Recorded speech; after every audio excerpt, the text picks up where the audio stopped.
Government की शिक्षा, जो सरकारी स्कूलों में लोग बोलते हैं पढ़ाई नहीं होती या वहाँ कभी प्रैक्टिकल नहीं होते, वो आप देखिएगा यहाँ पे बच्चे हैं कुछ ना कुछ सीख ही रहे हैं, कुछ नया लगा रहे हैं, कुछ नया बनाएंगे और तभी तो हम एक नए भारत का निर्माण कर पाएंगे। देखिएगा यहाँ पे कुछ ये इलेक्ट्रिकल से रिलेटेड है, यहाँ पे कोई ये बच्चे कुछ बना रहे हैं। इधर देखिएगा आई थिंक ये कोई इलेक्ट्रिकल का सर क्या है ये?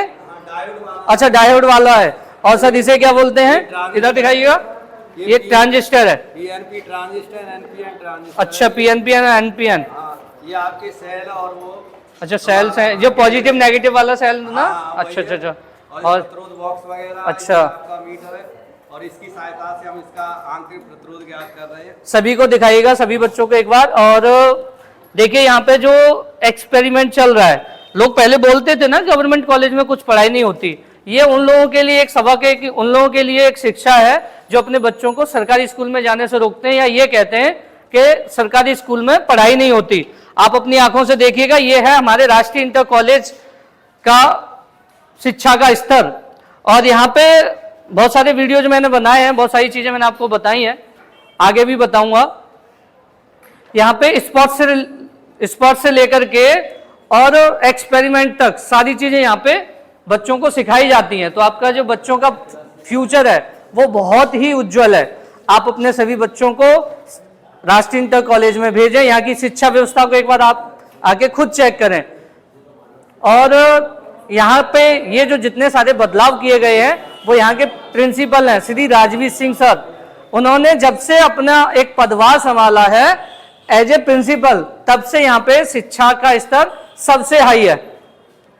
ठीक है सर, कर रहे हैं यहाँ पे एक्सपेरिमेंट, देख लेते हैं कुछ एक्सपेरिमेंट कर रहे हैं। आई थिंक लैम्प जलाई हुई है इन लोगों ने, कुछ ना कुछ ये बना रहे हैं, कोई ना कोई जो केमिकल है उनकी रिएक्शंस करा रहे हैं। उनसे पता लगेगा कि कौन से केमिकल को किसके साथ अगर ऐड किया जाए तो कुछ नया बनता है। ठीक है, तो ये है हमारे राष्ट्रीय इंटर कॉलेज का शिक्षा का स्तर, जिसमें सहयोग है हमारे प्रिंसिपल श्री राजवीर सिंह जो सर हैं उनका, और साथ ही साथ जो इसके प्रबंधक हैं श्री योगेंद्र सिंह सोलंकी जी। शायद उन्होंने इतना सपोर्ट किया है इस कॉलेज को कि आज जो टॉप पे है गवर्नमेंट कॉलेज में, और जो प्राइवेट कॉलेज है उनको जो टक्कर दे रहा है शिक्षा के स्तर पे। अभी यहाँ पे मैंने बच्चों से कुछ पूछा था, एक पीरियोडिक टेबल पूछी थी जिसके फटाफट इन बच्चों ने जवाब दिए। ये जो इतनी मेहनत है, शिक्षा का जो स्तर इतना उठा हुआ है, वो यहाँ के जो टीचर हैं, सहयोगी स्टाफ है, प्रिंसिपल हैं और इसके जो प्रबंधक हैं, ये उनके द्वारा संभव हो पाया है।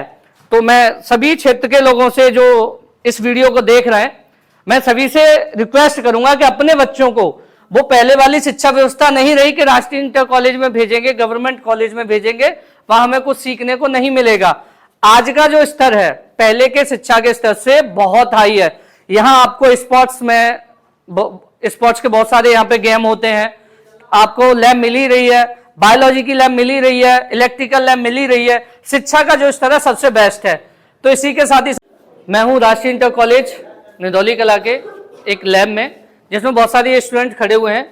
यहाँ पे कुछ डायग्राम है, कुछ बच्चे स्टूडेंट्स हैं जो अपना माइक्रोस्कोपी चेक कर रहे हैं। यहाँ पे मैं आपको बताता हूँ जो लैब है, लैब में क्या चीजें बच्चों को दिखाई जाती हैं, क्या सिखाया जाता है। ये जो आप बच्चे देख रहे हो ना, डाइजेस्टिव सिस्टम, डाइजेस्टिव सिस्टम का मतलब होता है, डाइजेस्ट का मतलब होता है पचाना। आप किसी जो खाना खाते हो उसे पचाना कहां से स्टार्ट होता है। ये जो डाइजेस्टिव का डायग्राम आपको दिख रहा है, जैसे हम लोग कोई खाना खाते हैं तो वो पचना कहां से स्टार्ट होता है। आपने कभी इमली खाई है? खाई है ना? इमली अगर आपके सामने रखी हो, मुंह में पानी क्यों आ जाता है? आता है ना? आता है ना? वो एक पार्ट है डाइजेस्टिव का, भोजन पचाने का एक पार्ट है। जो हम खाना खाते हैं वो यहां से स्टार्ट हो जाता है, मुख से। और जैसे ही जो हमारे टंग है, टंग के नीचे कुछ सलाइवा निकलते हैं, कुछ लाल ग्रंथियां निकलती हैं, वो सब उसमें मिक्स होकर ट्रैकिया इसमें दिया हुआ है, ग्रास नली, ठीक है, एक ट्रैकिया, ओसियोफेगस, और ये सब इसमें स्टमक है, गॉल ब्लैडर है, लिवर है, स्मॉल इंटेस्टाइन, लार्ज इंटेस्टाइन, ये सारे जो हमारे पार्ट्स हैं वो डाइजेस्टिव सिस्टम के। आगे देखिएगा रेस्पिरेटरी सिस्टम। आप जानते हो रेस्पिरेटरी सिस्टम किसे कहते हैं? रेस्पिरेटरी सिस्टम होता है श्वसन तंत्र, जो हम सांस लेते हैं, जो हमारे सांस लेने की प्रक्रिया है उसे हम क्या बोलते हैं? रेस्पिरेटरी सिस्टम है, मानव कंकाल है, जो हमारी बोन्स होती हैं। हमारे शरीर में कितनी बोन्स होती है छोटी बड़ी मिला के? सबसे छोटी वाली जो बोन्स होती है वो कौन सी होती है? उसका ये है। और ये जो हमारी शरीर की जो सबसे बड़ी बोन होती है, ये वाली है ना? समझ आता है इतना? आगे आइए मैं और कुछ बताता हूं। ये है इधर ब्लड सर्कुलेशन। ब्लड सर्कुलेशन का मतलब क्या होता है? रक्त संचार। रक्त संचार में हमको सपोर्ट कौन करता है? जो हमारा ब्लड चलता है पूरी बॉडी में, वो कौन सपोर्ट करता है? दिल। समझ आए ना? इसको हमेशा संभाल के रखना चाहिए। अब आप देखिएगा, यह है ब्लड सर्कुलेशन। मेनली दिल का क्या काम होता है? मैं आपको एक लगेगा अटपटा सा, जो लोग बोलते हैं ना सर फीलिंग आती है, दिल से बिल्कुल भी नहीं आती, माइंड से आती है फीलिंग। दिल कभी सोचने की चीज ही नहीं है। दिल का एक सिंपल सा फंडा है, वो हमारे बॉडी से ब्लड को, जो ऑक्सीजनेटेड ब्लड नहीं होता है, जो डीऑक्सीजनेटेड ब्लड होता है, यानी सिराओं से ब्लड को लेता है और उसमें ऑक्सीजन मिक्स करके आर्टरी यानी कि धमनी के द्वारा पूरी बॉडी में पहुंचा देता है। ब्लड का मेनली काम यही होता है। जब से हम लोग पैदा होते हैं और जब तक हमारी डेथ होती है, उसका प्रॉपर यही काम है। देख रहे हो आप आंख?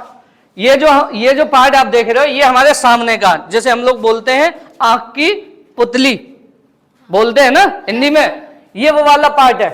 देखो यहां पे दिखाया हुआ है, ये पूरा ये आंख के भाग हैं।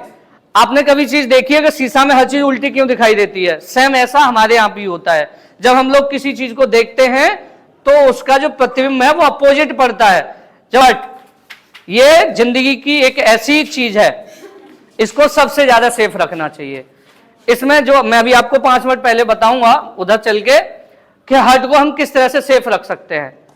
बहुत सारे लोग हैं मॉर्निंग में चाय पीते हैं, ये सबसे ज्यादा इसी को इफेक्ट करती है। जिस दिन इसका चलना बंद, दुनिया से आपकी विदाई पक्की है। ठीक है ना? तो जो चाय है और जो मैदा की चीजें हैं और शुगर, चीनी, ठीक है। आप इधर देखिएगा, कान देख रहे हैं आप? ये होता है कान। कभी आपने देखा है कान में लोगों के पास आ जाता है? बहुत से लोग अपने कान में सलाई या कुछ न कुछ डालते रहते हैं, ये बिल्कुल गलत होता है। और आपको एक चीज मैं आपको बता दूं, ये जो मार्केट में बैठे हैं ना कि लाओ मैं तुम्हारे कान को साफ कर दूं, या कान वाले जो स्पेशलिस्ट होते हैं जो सराई से लेकर के साफ करते हैं, वो 100% गलत करते हैं। कभी ऐसे नहीं होता। आप किसी अच्छे डॉक्टर के पास जाइएगा, कान से बेटर ज्यादा हमारे लिए पैसा मायने नहीं रखता है। 200 से 300 रुपए फीस होती है उसकी। वो वहां पे उनके पास सक्शन मशीन होती है। आपके कान के अंदर पस है या कुछ भी है, वो अंदर डालेंगे। उनके पास एक छोटा सा वो होता है, दूरबीन वाला जो कैमरा होता है, वो उसको साथ डालते हैं, उसमें देखते रहते हैं। जहां पस है उन्होंने ऐसे लगाया, उसको शक कर लिया, यानी खींच लिया। ये जो लोग साफ करते हैं ना, कान को ज्यादा इन्फेक्टेड करते हैं। कभी सलाई से कान को आप साफ ही नहीं कर सकते। समझ आया? तो ऐसे डॉक्टरों के चक्कर में, ऐसे लोगों के चक्कर में ना पड़े, जिससे कि आपके कान की जो झिल्ली है वो खराब हो जाए या कान के अंदर इन्फेक्शन हो जाए, जिससे आपका कान पूरी तरह से खराब हो जाएगा। फिर आप सुन नहीं पाओगे। आपकी कोई बुराई करेगा या भलाई करे, आपके लिए, सबके लिए अच्छी बात है। ठीक है?